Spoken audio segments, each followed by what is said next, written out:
Assalamualaikum warahmatullahi wabarakatuh. Perkenalkan, saya Ladivia Audis Koranov dengan NIM 23115620 dari kelas IF04. Di sini saya akan menjelaskan tentang mata kuliah kepemimpinan dengan dosen pengampu Bapak Dr. Ahmad Fauzi SEMM.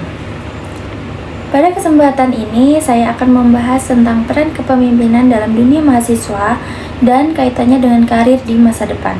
Saya juga akan menjelaskan figur pemimpin yang paling mempengaruhi hidup saya, analogi pemimpin yang selalu terlihat, beberapa teori kepemimpinan, serta 3 peran utama dalam kepemimpinan mahasiswa. Harapannya, materi ini bisa memberi gambaran bagaimana kita bisa mengembangkan potensi kepemimpinan sejak sekarang. Nah, pada slide pertama ada peran kepemimpinan mahasiswa dan karir masa depan. Kepemimpinan di dunia mahasiswa sangat penting karena menjadi dasar pembentukan karakter dan profesionalisme kita ke depan. Di lingkungan kampus, seorang mahasiswa bukan hanya belajar akademik, tetapi juga belajar mengelola diri, bekerja sama, berpikir kritis, serta mengambil keputusan. Semua kemampuan ini adalah bekal utama saat memasuki dunia kerja. Selain itu, kepemimpinan membuat kita lebih percaya diri menghadapi tantangan, terbiasa memikul tanggung jawab, dan mampu melihat peluang. Jadi, peran kepemimpinan di masa kuliah bukan hanya soal memimpin organisasi, tetapi juga tentang membentuk pola pikir dan sikap yang akan sangat dibutuhkan dalam karir profesional. Pada slide selanjutnya ada pemimpin yang paling berpengaruh di hidup saya, itu adalah ayah saya sendiri. Pemimpin yang paling berpengaruh di hidup saya adalah ayah saya sendiri. Kenapa? Karena beliau memberikan contoh nyata tentang disiplin, kerja keras, dan ketangguhan sikap dalam menghadapi berbagai situasi. Yang membuat beliau berpengaruh bukan hanya karena kedekatan secara emosional, tetapi karena sikapnya yang konsisten dan selalu menjadi teladan. Dari beliau, saya belajar bahwa kepemimpinan dimulai dari tanggung jawab pada diri sendiri dan keluarga. Ayah selalu menunjukkan bahwa seorang pemimpin bukan hanya memberi perintah, tetapi juga menjadi teladan melalui tindakan. Nilai-nilai itu sangat berpengaruh pada cara saya mengambil keputusan dan menyikapi tantangan. Nah, pada slide selanjutnya ada analogi kenapa pemimpin itu selalu terlihat. Pemimpin sering dikatakan selalu terlihat, artinya semua tindakannya menjadi contoh bagi orang lain, baik tindakan kecil maupun tindakan besar. Hal ini sesuai dengan berbagai teori kepemimpinan yang menekankan bahwa pemimpin memiliki pengaruh melalui perilaku dan keteladanannya. Dalam teori kepemimpinan, misalnya teori perilaku dan teori keteladanan, dijelaskan bahwa follower biasanya meniru pola sikap pemimpinnya.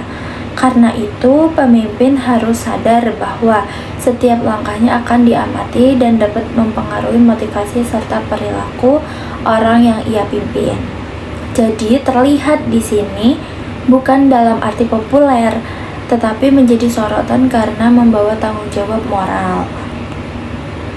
Yang selanjutnya ada teori kepemimpinan. Ada beberapa faktor dan ada beberapa teori kepemimpinan yang menjelaskan pendekatan berbeda dalam memimpin. Yang pertama ada trait theory. Teori ini melihat bahwa pemimpin memiliki sifat bawaan tertentu, seperti percaya diri, ketegasan, atau kemampuan komunikasi.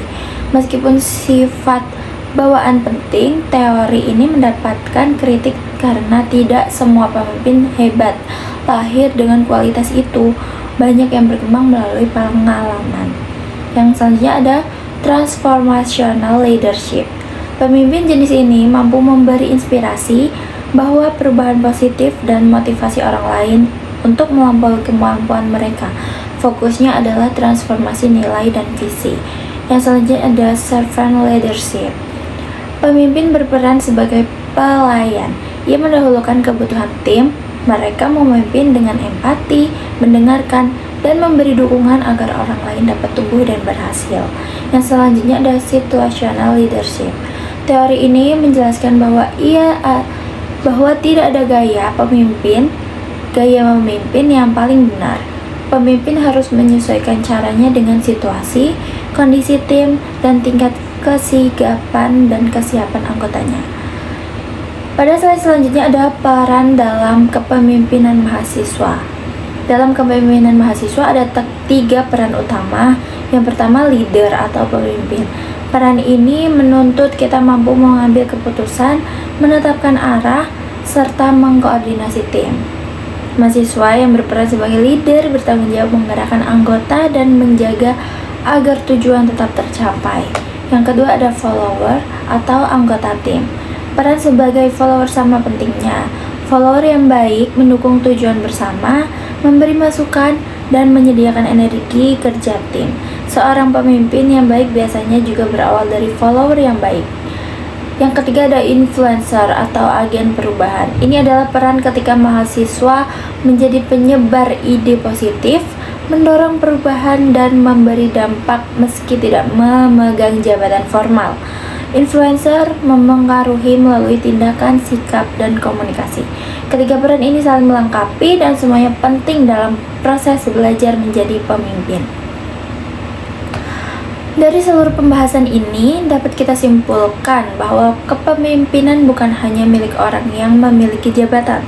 Kepemimpinan adalah proses belajar, memberi dampak positif, dan bertanggung jawab dalam setiap tindakan. Sebagai mahasiswa, kita sudah berada di tahap yang tepat untuk mengembangkan kemampuan itu agar siap menghadapi dunia profesional. Demikian yang saya jelaskan. Sekian dan terima kasih. Assalamualaikum warahmatullahi wabarakatuh.